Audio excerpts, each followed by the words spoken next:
What's going on, fellow critics? Welcome back to our final Mystic Timbers video. Yes, this may come as a shock to most of you because most of our channel has been about Mystic Timbers, and that's because it's our home park's newest attraction, right? Our first video is about Mystic Timbers, and as you have probably seen if you come to our channel a lot, most of our videos are about Mystic Timbers, but this will be the final one. Hopefully we're going to be doing a lot of other types of videos as the summer goes on. Some at the park, at Kings Island, some at other parks. You know, we want to try to expand our channel. And yeah, hope you guys like this final video of our final thoughts on Mystic Timbers. Let's get into the video. First, we're going to talk about our expectations before we rode Mystic Timbers. When last season first started and we saw that there was construction, the funnel cake stand was gone, and they had, you know, the fence there, right?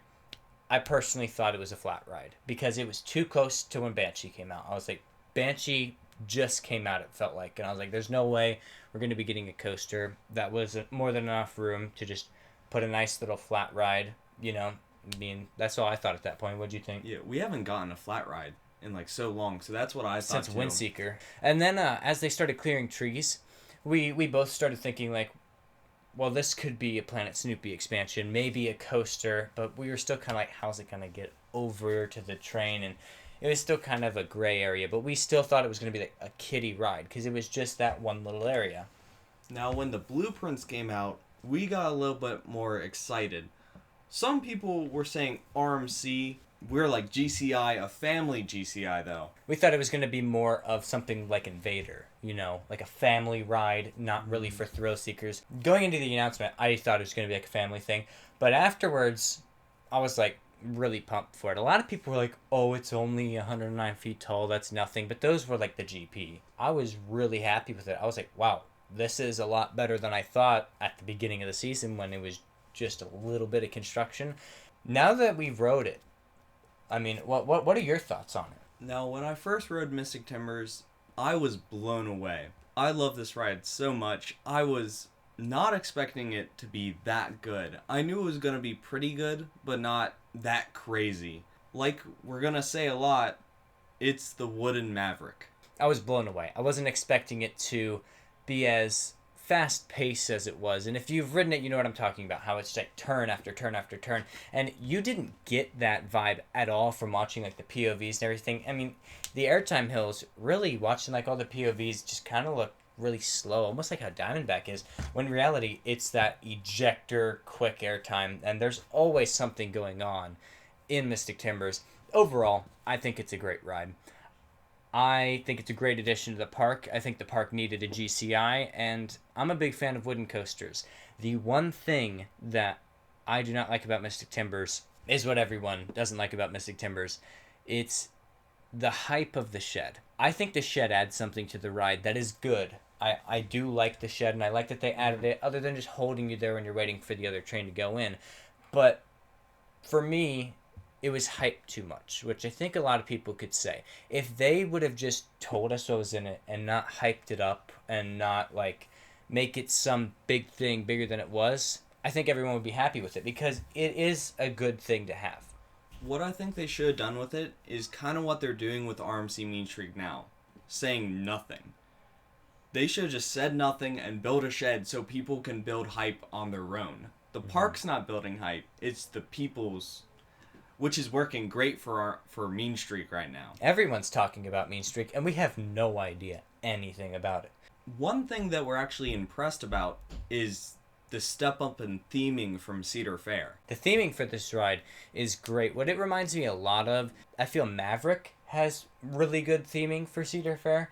You know, it does. Like, if you look at Maverick's theming, there's a lot there that often goes overlooked, which Cedar Fair doesn't do much theming. And Mystic Timbers, I think they got it right too. They have the full storyline. They have all the TVs and they have the actors and they like show out all the like the full storyline and they're building hype for the shed. I think the ride would benefit a ton if the shed was an element. If the hype built up to something special, the ride would probably be the best in Kings Island. Honestly, Mystic Timbers would be my number one at Kings Island if it was, let's say, a drop track. Now, we're not saying we expected an element. If you just looked at the animations they gave us, you can mark out everything. A launch, drop track, an inversion. If you watch, I think it was OVC's video, when we first met them, they actually interviewed us about it. When was that? That was like Literally like a week after we made our channel. Yeah, it was like right after we made our channel, and he asked us what we thought was in the shed. Chad did. And we both answered theming, a little show. And that's exactly what happened. So we did not expect an element, but an element would have been better, obviously. So now we're going to go in detail about the shed. And for those of you who have not ridden Mystic Timbers, I don't think that having the shed spoiled for you is that big of a thing, but if you do not want it spoiled for you, click off the video now. You go in, you sit there, and you're just kind of at the brake run, right? Waiting for the other train to leave. And then there is a broken radio. Well, and it just kind of like becomes possessed almost. And it starts playing 80s music, which I've heard there are 3 different songs, which I've heard all 3 of the songs, but I've heard that they're all from the same year. Is that correct? Yeah. Which was 84, I think. Somewhere around that, Yeah. And so you're sitting there listening to music, and then all of a sudden you hear a really loud, like, classic horror movie sound, and all the lights turn off, and then it gets really intense, and you see there's a screen in front of you with, like, barn doors, and then you have a screen on your right that shows, like, a broken part of the shed. And then, depending on what ending you get, the doors will either be open or closed, and then there are a bunch of little hints. Like if you see bats, you're going to get the bat ending. If you see like a little snake, you're going to get the snake ending. And then if you see like vines, then you're going to get the tree ending. And then, you know, that monster will pop out of the screen, and like there's a really loud roar that plays. And that's it. Next, we're going to talk about how this ranks in our top 10 at Kings Island. Now, for me personally, it's definitely in my top 3, but I'm not sure exactly where it goes. In my top 3 is Mystic Timbers, Diamondback, and Beast. Now, I think Mystic Timbers beats out Beast. Yes, Beast is longer, but I think Mystic Timbers has more action than the Beast does. So that makes me like Mystic Timbers more. Now, Diamondback and Mystic Timbers, that's very interchangeable. I think it's going to change over the season. Right now, I'm leaning more towards Diamondback, but I don't know.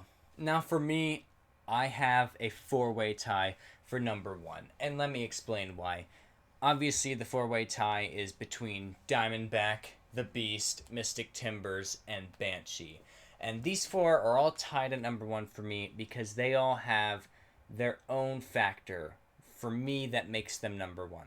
Diamondback, it's the tallest, fastest in the park, and it gives the best floater airtime in the park, you know. And then you got the Beast, the longest wooden roller coaster in the world. You get so much ride time, like actually on the ride, and it's a great experience. Then you got, you know, Mystic Timbers. Mystic Timbers has that quick, non-stop action of left, right, ejector airtime, all that, and then the shed at the end. And then you have Banshee. Most inversions in the park, I'm pretty sure, right? Mm-hmm. And then the forces on Banshee are crazy. Most people gray/black out on it. And I really can't pick any one of them over the other. I think they are all tied for number 1 for me, for their own reasons. Anyways, guys, I hope you enjoyed this video. Please let us know in the comments if you would like us to do more face cam videos like this, or more of the videos that we've done in the past. Also, if you want to see more comedy like George Phillips. Thank you for watching, and make sure to like, subscribe, and comment.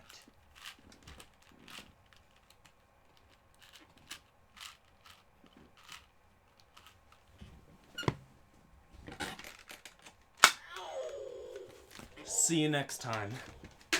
That one took a little longer to solve.